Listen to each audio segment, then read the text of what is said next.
O Senhor esteja convosco.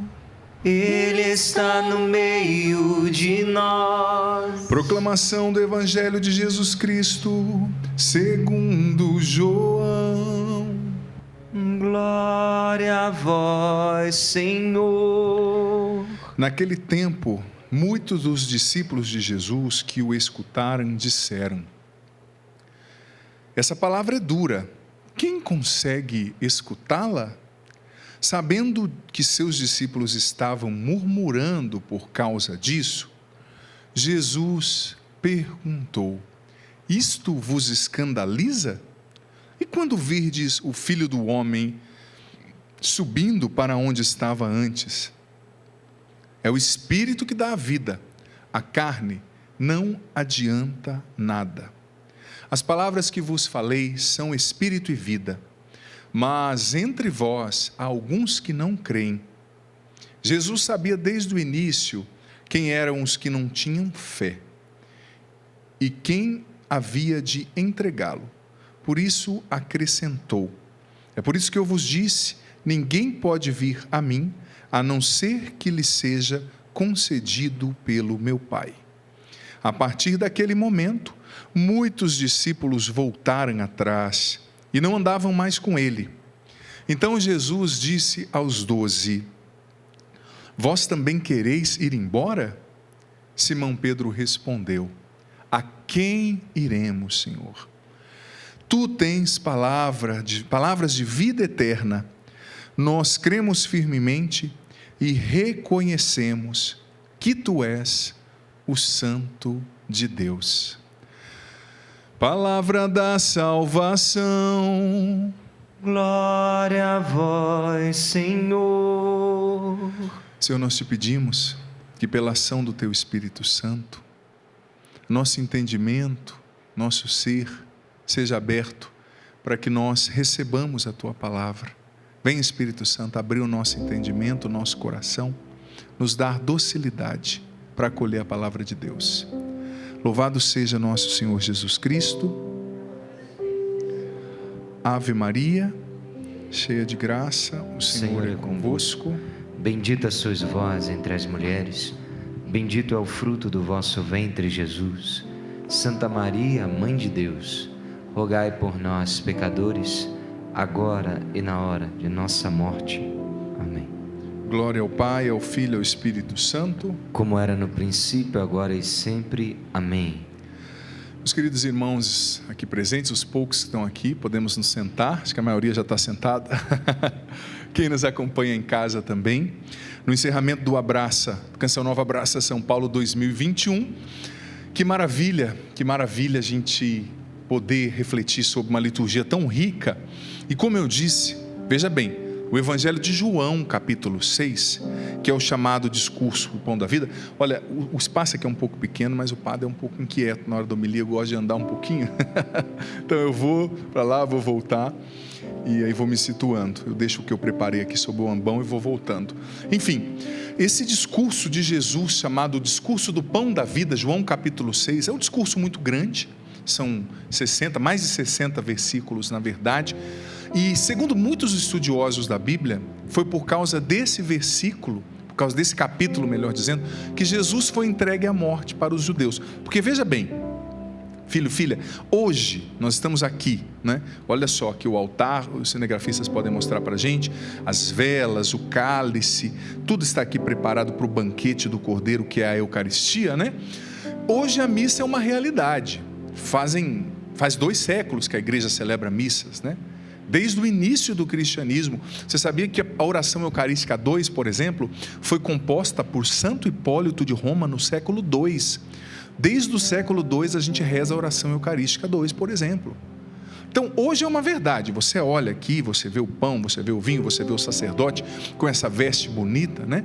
Mas para a sensibilidade do judeu, era um sacrilégio, sabe? Era um sacrilégio você simplesmente dizer: olha, você precisa comer a minha carne, você precisa beber o meu sangue. Tudo bem, hoje nós compreendemos isso, entendemos que Jesus estava falando que na Eucaristia ele entregaria o seu corpo, o seu sangue. Como eu disse, a missa é uma verdade, é uma realidade há mais de 2 séculos. Mas para a sensibilidade daqueles homens judeus, daquelas mulheres, era um escândalo. É como se Jesus estivesse falando: olha, nós somos tudo doido, nós seremos canibais e vocês vão comer a minha carne. Eles levaram no literal, né? Porque isso que está escrito no discurso do Pão da Vida, João capítulo 6, é um discurso eminentemente eucarístico. Tanto que muitas vezes eu não ouço pessoas que não creem na Eucaristia pregando sobre ele, porque é muito difícil. Porque Jesus está dizendo: olha, eu vou dar o meu corpo, o meu sangue, é verdadeira comida, é verdadeira bebida. Quem não comer o meu corpo, o meu sangue, não vai ter a vida eterna. E depois ele institui o sacerdote, né? Por exemplo, no Evangelho de Lucas, capítulo 22, versículo 19, quando ele, na Santa Ceia, diz: isto é o meu corpo, isto é o meu sangue, fazei isso em memória de mim. Ali ele institui os padres para fazerem, né? Porque ele está dizendo que alguém continue fazendo isso na minha memória. E quando alguém colocar a mão, esse consagrado, no caso do sacerdote, e invocar o Espírito Santo, aquele pão e aquele vinho vai se tornar o meu corpo e o meu sangue para alimentar o mundo. É bíblico, está lá. Só que aqueles homens não foram capazes de entender. E o Evangelho de hoje traz justamente esse escândalo. Muitos, diz o Evangelho de hoje, deixaram de seguir Jesus. Muitos a partir daquilo disseram: não, quem que pode suportar uma palavra dessa? Essa palavra é muito dura, não há quem possa suportá-la, é uma palavra muito difícil, Senhor. Só que a gente vê o seguinte, que Jesus, ele não está atrás de fã-clube. Jesus não está preocupado com os likes, com as curtidas, né? Jesus não está atrás de seguidor. Jesus não mima. Jesus educa. Porque veja bem, há uma diferença entre mimar e educar. Quem mima estraga, quem educa forma. Quem mima agrada, quem educa desagrada, mas para fazer a pessoa crescer muitas vezes, né? Jesus não mima, não. Talvez se fôssemos eu e você nos dias de hoje, nós voltaríamos atrás. Não, gente, não é isso que eu quis dizer, viu? Não é bem isso. Volta aqui, vamos ficar junto, vamos tomar um café junto. Não vou embora não é isso que eu quis dizer, tá? Eu vou aliviar, vou pegar mais leve. Mas não, Jesus não está aqui para pregar conveniências, Ele está aqui para nos salvar, filho, filha. E como eu dizia, citando Santo Agostinho na pregação que precedeu essa missa, às vezes aquilo que a gente acha que é punição é um remédio. No sofrimento há um remédio de cura também. Quando nós o enfrentamos pela ótica da fé, confiando em Deus, carregando a nossa cruz por amor a Deus, sabe? E Jesus foi enfático: olha, é isso que eu disse, vocês querem ir embora, podem ir. E Pedro, graças a Deus, sempre Pedro, né, para o ruim e para o bom. Às vezes ele dá umas bolas fora, mas também, como o primeiro Papa ali, ele era muito inspirado pelo Espírito Santo. São Pedro disse: Senhor, a quem nós iríamos a quem nós iríamos nós? Só o Senhor tem palavras de vida eterna, só o Senhor tem a palavra que nos alimenta. E Pedro disse isso, claro, como um ato de fé, como nos ensina o catecismo, mas também ele disse isso sobre o influxo do Espírito Santo, sobre a inspiração do Espírito Santo. Pedro realizou um dos movimentos mais bonitos que exige a nossa fé, que é aquele movimento da kenosis. Filipenses capítulo 2, versículo do 2 em diante, né? Diz que Jesus não fez do ser igual a Deus uma presa a agarrar, mas ele esvaziou-se a si mesmo, a kenosis. Ele se abaixou, sabe? E foi isso que Pedro fez ali, junto com os discípulos que permaneceram fiéis. Eles fizeram uma kenosis, porque deixa eu te dizer, eles também não entenderam, tá? Eles não entenderam o que Jesus estava fazendo, eles não entenderam o porquê do sofrimento que eles viveriam, estavam vivendo e viveriam. Eles também tinham perguntas sem respostas, como eu e você. Mas Pedro nos ensina o salto da fé. Pedro nos ensina a kenosis. Pedro nos ensina que muitas vezes, mesmo sem entender o projeto de Deus, Pedro nos ensina, filho, filha, que muitas vezes, mesmo sem concordar com a palavra de Deus, sem concordar com o ensinamento, nós precisamos ter esse movimento. Veja bem o movimento que o padre vai fazer, de se inclinar.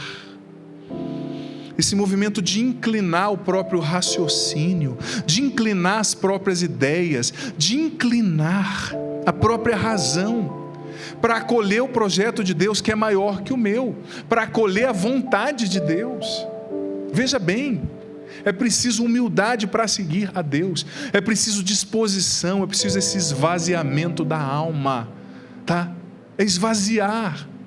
São Pedro não entendeu, mas ele disse: olha, se vem de você, eu confio.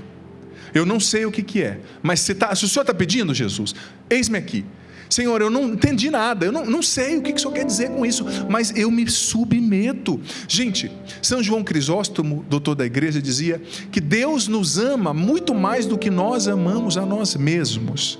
E essa é a lógica do movimento da fé, essa é a lógica do movimento de Pedro. Veja bem, se Deus nos ama mais do que nós amamos a nós mesmos, nada mais justo do que obedecer àquele que nos ama mais do que nós amamos a nós mesmos, mesmo quando a gente não entende, mesmo quando as coisas não fazem sentido para nós. E é ou não é verdade que existem coisas que a gente não entende, que a gente não concorda, mistérios que excedem a nossa compreensão? Sabe, esse tempo atrás eu lia uma entrevista que o Papa Bento XVI deu a uma revista francesa, ainda quando era cardeal Ratzinger, né? Na qual essa entrevista, o cardeal Ratzinger disse o seguinte: olha, Deus seria tão pequeno se nós o compreendêssemos. Deus seria tão pequeno se Ele coubesse na nossa cabeça, nos nossos raciocínios. Deus não cabe nos nossos raciocínios. E às vezes Deus exige de nós uma fé abandonada, intensa, como a de Abraão. Gente, Abraão não entendeu quando Deus pediu para ele: sobe ao Monte Moriá com seu único filho, filho da promessa, Isaque, que você teve na velhice, que foi tão difícil para você, Abraão, conceber junto com a sua esposa Sara esse filho. Sobe lá e me oferece em sacrifício. Mas é claro que Deus não queria que Abraão matasse o menino. E diga-se de passagem, Abraão foi criado numa cultura, veja bem, na qual era muito comum o sacrifício de crianças para os ídolos, né? Para os falsos deuses, os demônios. Por exemplo, Cartago, até o século I a.C., em Cartago, onde hoje é a Argélia, antes do Império Romano vencer o Império Cartaginense, que estava ali no norte da África, lá eles ofertavam, era muito comum ofertar o primeiro filho aos demônios, às divindades pagãs deles, eles matavam os filhos, né? Então Abraão, ele viu isso, mas ele estava sofrido, porque ele não queria, e Deus não queria que Abraão matasse o seu filho, Deus queria a fé de Abraão. Abraão não entendeu. Abraão estava pobre de certezas, diante de um mistério maior do que a capacidade dele de compreender. Às vezes eu e você, filho, filha, também nos encontramos diante de mistérios que excedem o nosso conhecimento, excedem a nossa compreensão, excedem aquilo que faz sentido para nós. Já percebeu que tem coisa que simplesmente não faz sentido? Simplesmente não faz sentido. Já percebeu? Padre, mas não faz sentido, por que aquela pessoa morreu? Padre, não faz sentido, por que não deu certo aquela entrevista de emprego? Padre, não faz sentido. Por que eu estou nessa depressão? Por quê? Mas Abraão, graças a Deus, deu o salto da fé. Eu não compreendo, mas eu caminho. Deus não cabe na minha cabeça, mas eu me prostro, é a Kênosis, eu me esvazio. E lá Deus agiu. Disse: Abraão, eu queria a sua fé, eu não quero o sacrifício do seu filho. E Abraão achou lá em cima, né, um cordeiro preso pelo chifre no arbusto, e ali ofertou aquele cordeiro a Deus em sacrifício, como se fazia no Antigo Testamento, né? Um animal em sacrifício, né? Era muito comum, como incenso que sobe a Deus, era a prática daquela época. Mas veja bem, Deus quer, filho, filha, que nós confiemos nele, mesmo quando a gente não entender. E veja bem, diante dos mistérios da vida, a gente precisa ter humildade. Eu gosto de trazer sempre a etimologia dessa palavra. A palavra mistério, que foi traduzida para o latim depois como sacramento. A palavra sacramento vem da palavra mistério no grego, mysterion, que significava o seguinte no grego: você está diante de algo tão grande, tão grande, tão grande, diante do qual você põe a mão na boca assim, admirado, e fica em silêncio, porque excede você, excede. É assim que muitas vezes eu e você temos que nos colocar diante de Deus, com humildade, sabendo que nós estamos diante de um mistério maior do que a gente. E veja bem, Santo Agostinho, eu gosto muito dessa frase também, ele diz o seguinte: que quem do Evangelho escolhe para viver só o que gosta e despreza o que não gosta, não está seguindo o Evangelho, mas está seguindo a si mesmo, a sua própria cabeça, somente a si mesmo. Porque veja bem, às vezes no Evangelho nós vamos encontrar pedidos difíceis, nós vamos encontrar coisas difíceis, como o do Evangelho de hoje. Eu vou voltando aqui para o ambão. Às vezes no Evangelho nós vamos encontrar Jesus nos pedindo como pediu para esses rapazes: vocês têm que comer a minha carne, vocês têm que aderir ao que eu estou dizendo. E a gente não entende, a gente não concorda, mas gente, o mistério nos ensina mesmo sem nos responder. O mistério nos ensina mesmo sem nos responder, sabe? E é preciso se deixar formar por esse mistério. O cardeal Sará dizia o seguinte, que as palavras deformam aquilo que as ultrapassa. Ou seja, se é mistério, se você não entende, não tem que ficar falando sobre isso, conjecturando. A palavra deforma aquilo que a ultrapassa. Diante do mistério só nos cabe o silêncio adorante, o silêncio obediente diante do mistério de Deus, diante do que Ele nos pede. Deus às vezes vai nos pedir coisas que a gente não entende. Deus às vezes vai nos pedir, filho, filha, coisas que são difíceis para nós, que são difíceis, que não fazem parte da... Olha, vou ser honesto com você, seguir o Evangelho é coisa para gente forte, é coisa para gente decidida por Deus, porque muitas vezes para seguir o Evangelho a gente tem que abrir mão dos nossos valores, da nossa cultura, do nosso jeito de pensar. Ai, padre, eu não quero mudar não, eu vou continuar assim, na minha família todo mundo é assim, padre, no meu casamento sempre foi assim, eu sempre tratei as pessoas assim, eu sempre comi assim, eu sempre agi assim na minha vida sexual, na minha vida afetiva, agora eu não vou mudar. Mas vem o Evangelho justamente para bagunçar a ordem das coisas, para colocar nossa vida de perna para o ar. E para seguir a Jesus, muitas vezes nós temos que abrir mão até de coisas que a gente recebeu do pai, da mãe, da cultura, da gente. Mas é preciso ter essa humildade, se esvaziar e dizer: Senhor, se o Senhor está dizendo, eu assumo. Como Pedro: Senhor, eu não entendi esse negócio de comer tua carne e teu sangue, mas a quem nós iríamos? Só o Senhor tem palavras de vida eterna. Eu me submeto, Deus, eu confio. Sabe, é um lançar-se, é um salto na fé. É um salto. E veja bem, acontece, quem é pai e mãe vai entender muito bem o que estou dizendo, vou voltando para cá. O pai e a mãe entendem muito bem, com certeza aqui tem pais e mães dentro daqui junto, trabalhando ou nos acompanhando, né? Às vezes, eu me recordo quando eu era criança, gente, que criança não gosta de doce? Eu era fissurado por doce. E eu lembro que eu morei uma época numa casa que tinha um poço debaixo da mesa, né? E a minha mãe obrigava a gente a comer quiabo na época, até hoje. Eu tenho trauma com quiabo. E a minha mãe dava o quiabo, virava as costas e tinha o poço debaixo da mesa, né? Aí o poço se alimentava do quiabo no meu lugar, né? Eu jogava o quiabo tudo embaixo do poço, né? Mas para dizer, e a minha mãe pouco a pouco ia falando: mas filho, você não pode comer só doce. Você não pode, você tem que comer verdura. Mas uma criança, veja bem, o açúcar no sangue de uma criança é uma injeção de ânimo, de vida. A noradrenalina que é bombeada ali para a suprarrenal, aquela carga de alegria, sabe? Criança é fissurada por doce, não é? Brócolis, você precisa ensinar o teu filho a comer. Chocolate é só você dar a primeira vez, acabou. Não precisa. Mas imagina se um pai e uma mãe, se a minha mãe não tivesse brigado comigo para eu comer brócolis, para eu comer quiabo. Claro, às vezes eu jogava no poço e tal, mas eu tive que me submeter. Para mim era uma coisa ruim o quiabo, eu não precisava do brócolis. Mas veja bem, a gente sabe, hoje a ciência chegou à conclusão que a célula cancerígena, por exemplo, se alimenta em grande parte do açúcar. A pessoa que está num tratamento preventivo com câncer, hoje aquele mapeamento, né, celular, no qual a pessoa que percebe que tem uma predisposição, é comum, ela tira o açúcar, ela tira outras coisas ali, né? Então imagina se a criança só comesse açúcar e não brócolis, nunca verdura. Gente, a imunidade dessa criança, ainda mais hoje na época de coronavírus, a gente sabe quanto que a imunidade é importante, né? Ter uma boa imunidade.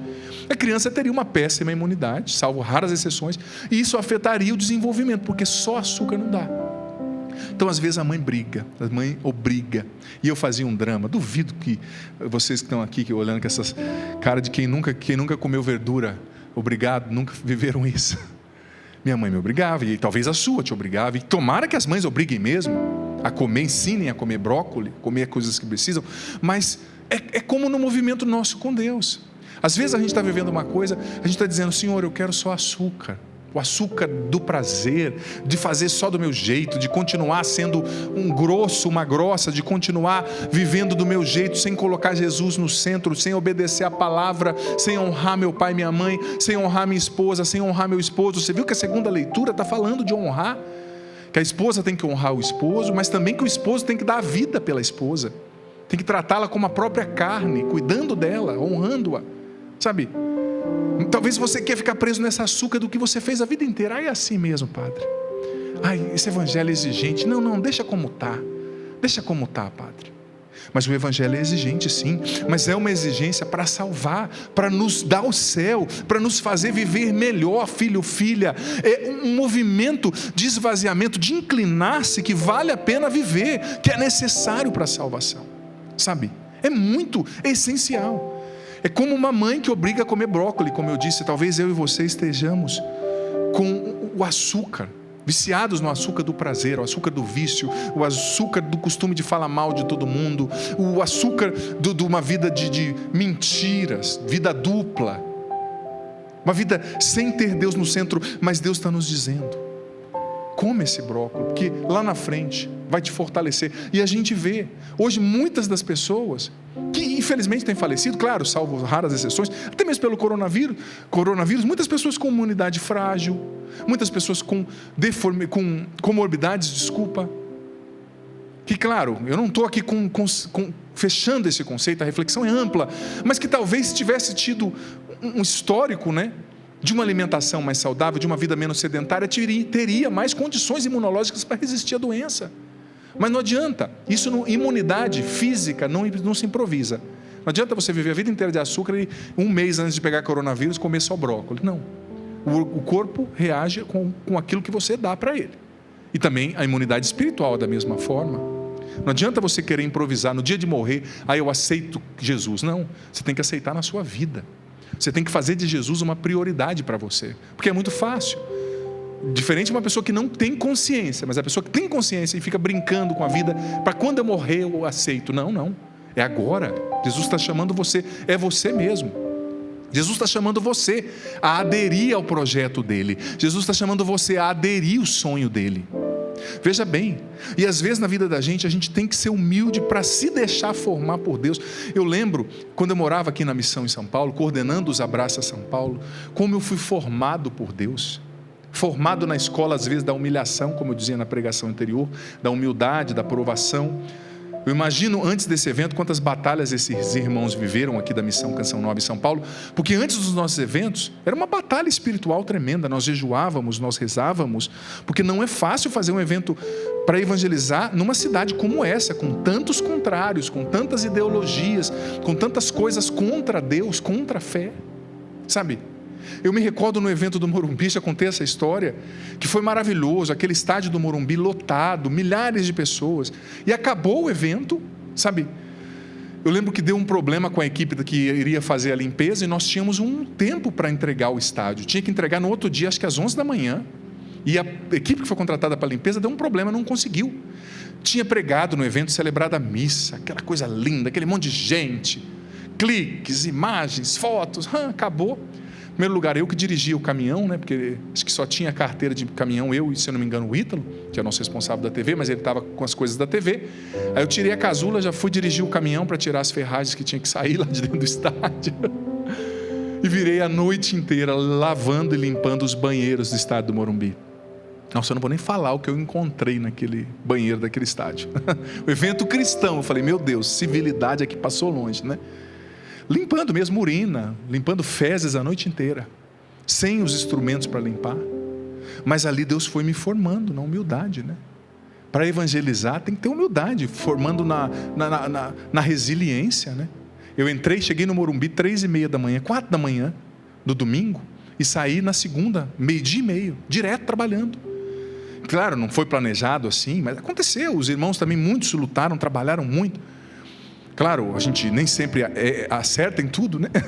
Aconteceram erros, mas Deus foi nos formando ali, viu a nossa reta intenção, o desejo de evangelizar, né? Foi nos formando, foi nos ensinando. O desejo era levar Deus para essa cidade, sincero, honesto, e Deus foi nos formando. nos formando na humilhação, nos formando nas provações, nos formando nas dificuldades, mas os frutos também estão aí. Os frutos aparecem depois, para a glória dele, né? A obra é dele. E eu me recordo também, lendo essa passagem hoje, eu gravo a homilia de cada dia no meu canal no YouTube, e eu falei sobre isso hoje lá. Que, lendo essa passagem, eu me recordei de quando eu vivi o meu processo de conversão. Eu já contei várias vezes meu testemunho pela TV Canção Nova, aqui na capital paulista, quando eu morava também, que na minha adolescência eu tive uma experiência, infelizmente, muito forte com as drogas. Fui viciado em droga, entrei em coma por causa de droga, fui expulso de escola por causa de droga, perdi amigos que morreram na droga, overdose, tantas outras coisas. Foi muito triste. Entrei muito cedo, vivi muito intenso a experiência das drogas. E eu me recordo que quando eu tinha 17 anos, quando eu fiz meu primeiro encontro na igreja, uma experiência de oração, fui batizado no Espírito Santo, foi fantástico, sabe? Senti o poder de Deus na minha vida, mas eu me recordo que foi maravilhoso, e Deus agiu de forma milagrosa, porque hoje, olhando para trás, eu percebo até que eu teria que ter, passado por uma clínica de recuperação pelo nível do meu vício, né? Mas Deus me libertou. Contudo, aquele primeiro momento na fé foi muito difícil, filho, filha, eu preciso dizer, muito difícil. Por quê? Porque a minha vida era miserável? Era. Os meus amigos não eram os melhores? Não eram. Os lugares que eu frequentava não eram lugares bons? Não eram. Mas era a única vida que eu tinha. Eram os únicos amigos que eu tinha. Era a única segurança que eu tinha. Eu não tinha outra vida. Eu não tinha outros amigos. Eu não era da igreja. Eu não era de uma família, de grupos de jovens de oração, não. Mas Deus me libertou ali da droga, e eu senti que eu não podia ficar sem caminhar com Cristo. Eu senti que eu precisava crescer, progredir, fazer outros retiros. E olha, eu fui carudo, como diz a palavra. Eu dei a cara a tapa. E eu lembro que Deus falava no meu coração o que Ele falou ali para Pedro. Adriano, você não está entendendo? Mas vem me seguir. Vem me seguir. Dá passos. Larga tudo e vem atrás de mim. Gente, foi um passo no escuro, filho, filha. Foi um passo no escuro, porque eu tive que abandonar os meus amigos, ruins, falsos. Sim, mas era o que eu tinha, era a minha segurança, era a minha vida. Eu tive que deixar ir nas bocas de fumo, mas pelo menos nas bocas de fumo, nas biqueiras, eu era conhecido, eu era, entre aspas, respeitado. E eu fui para a igreja sem conhecer ninguém, e eu mudei para uma outra cidade, na cidade menor que eu morava, até que eu tinha um grupo que me acolheu bem, né? Mas poucos meses depois mudei para uma cidade maior lá no Paraná, e perguntei, onde tem um grupo de jovens? Me disseram, lá na igreja tal. Eu fui, sozinho, não conhecia ninguém, as pessoas nem sabiam da minha história, não sabiam de que buraco eu tinha saído, porque era um buraco. Mas Deus me pedia, Padre Adriano, na época eu não era padre, né? Dê o passo da fé, dê o passo no escuro. Gente, eu tive que dar um passo no escuro. Eu fui para a igreja, comecei a andar com aquelas pessoas que eu não conhecia, que eu não gostava no início, não fui bem acolhido no início, abandonei toda a minha segurança, toda a minha vida, que era ruim, mas era a minha vida, era a vida que eu tinha. Dei um passo no escuro. Foi tão estranho no começo. Sabe quando você se sente se jogando num precipício? Alguém diz para você, se joga que eu te seguro, mas você não está vendo ninguém, você se joga no escuro. Foi isso que eu senti.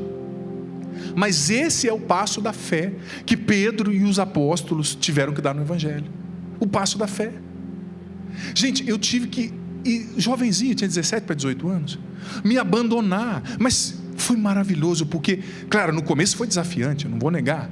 Mas Deus foi colocando amigos, foi colocando pessoas, e pouco a pouco novas pessoas, e depois veio um namoro muito legal. Na época eu não pensava ainda ser padre, na igreja, e Deus foi fazendo as coisas, né? Eu fui vivendo essa bem-aventurança. Você coloca o pé primeiro e depois Deus coloca o chão, né?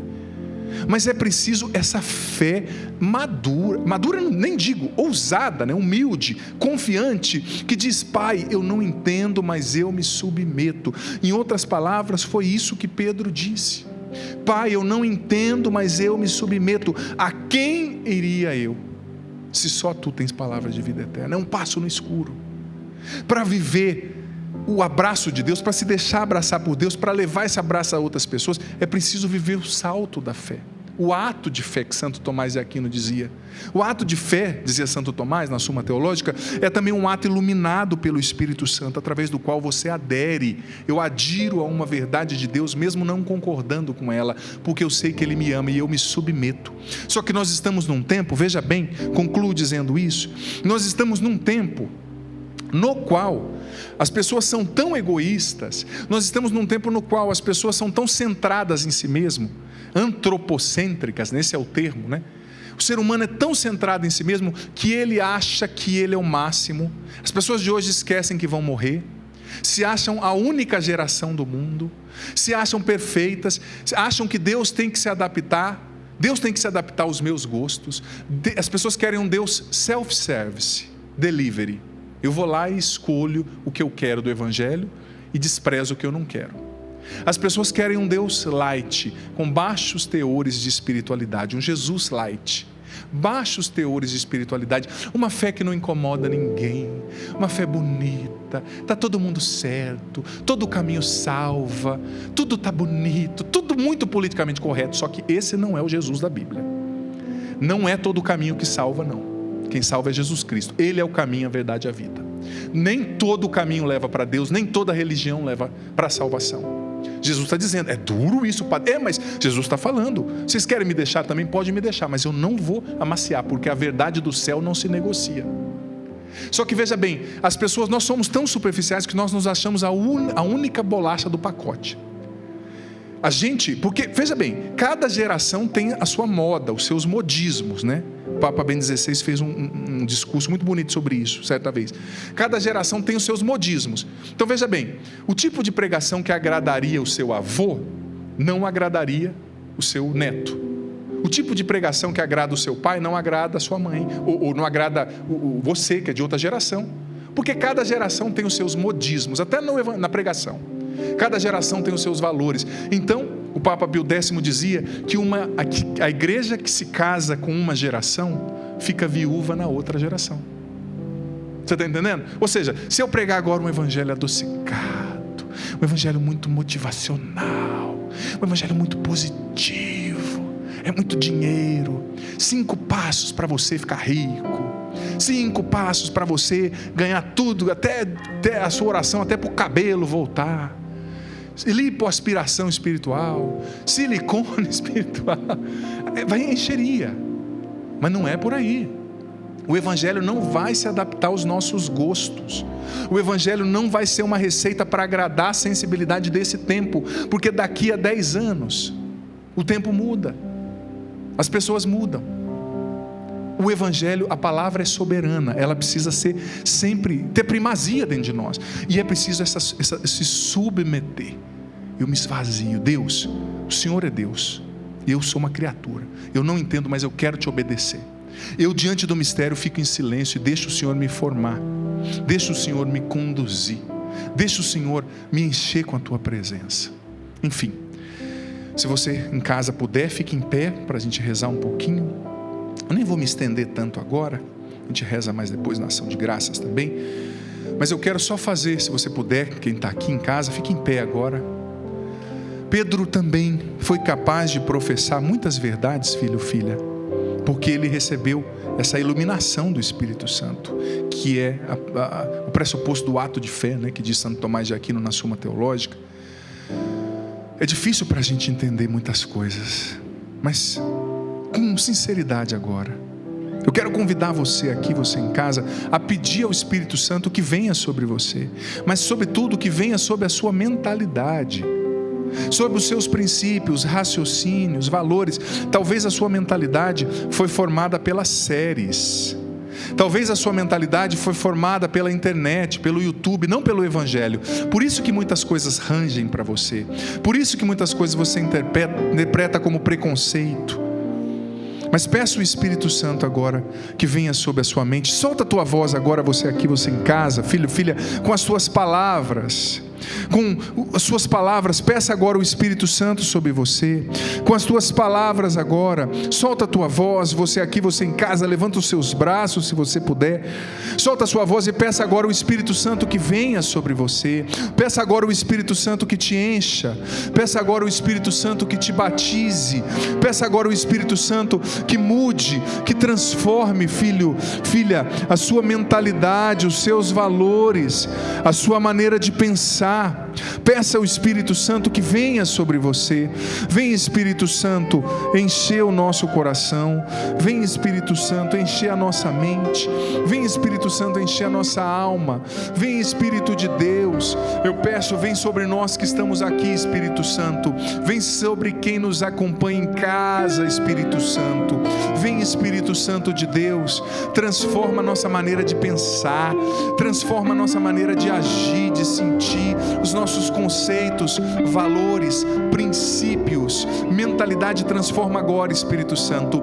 Nos liberta de uma mentalidade mundana, Espírito Santo.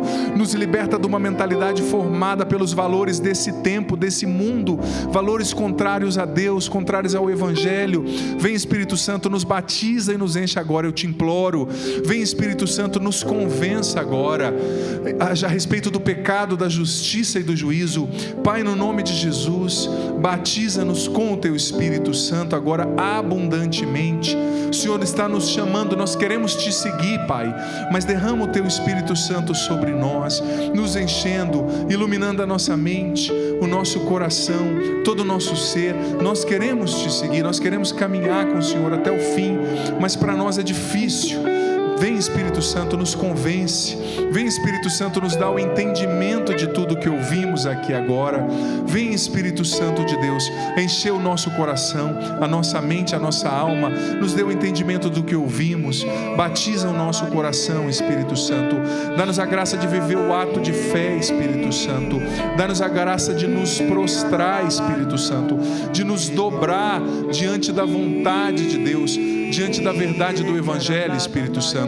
Que nós saibamos nos prostrar, que nós saibamos nos dobrar, Espírito Santo, diante da verdade de Deus, diante da verdade do Evangelho. Que nós não fiquemos presos à nossa cultura, à nossa história, aos nossos raciocínios, aos nossos valores, mas que nós deixemos Deus vencer em nós, Espírito Santo. Nós queremos deixar Deus vencer em nós, Espírito Santo. Vem, Espírito Santo, vença em nós, vença em nós, vença o nosso orgulho, a nossa mesquinhez, a nossa visão pequena, a nossa mania de querer controlar tudo. Vença, Espírito Santo, a nossa rebeldia, a nossa revolta. Nos leva de fato a nos submeter, a nos esvaziar, a nos dobrar diante da palavra de Deus, diante da vontade de Deus. Vem, Espírito Santo, nos batiza, nos encha o nosso coração e juntos professemos a nossa fé.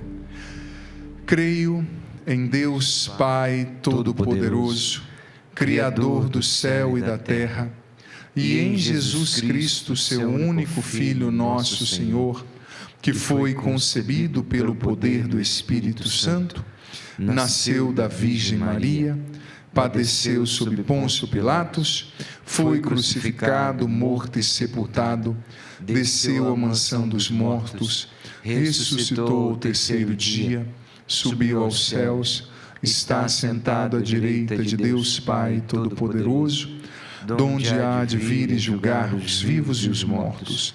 Creio no Espírito Santo, na Santa Igreja Católica, na comunhão dos santos, na remissão dos pecados, na ressurreição da carne, na vida eterna. Amém.